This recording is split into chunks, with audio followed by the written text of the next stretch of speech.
Terungkap sosok Pak RT tolak kurban Dewi Persik sepakat berdamai. Sosok RT 06 yang menolak sapi kurban dan memalak 100 juta rupiah itu bernama Malkan.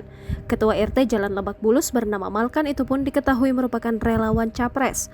Kini Malkan tengah berurusan dengan polisi imbas menolak sapi kurban pedangdut Dewi Persik.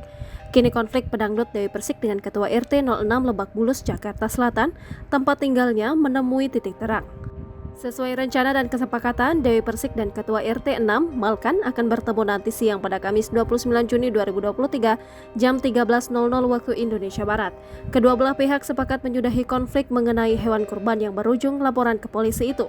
Kedua belah pihak sepakat kesucian Idul Adha ini tak tercoreng oleh konflik hewan kurban ini.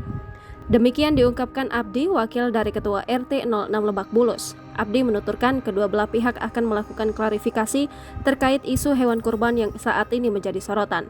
Pertemuan dilakukan di lokasi netral, yakni di Masjid kawasan Jalan Lebak Bulus 5, Cilandak, Jakarta Selatan, sekitar pukul 13.00 waktu Indonesia Barat. Klarifikasi itu, lanjut Abdi, terkait dengan isi live Instagram Dewi Persik yang dilakukannya tadi malam.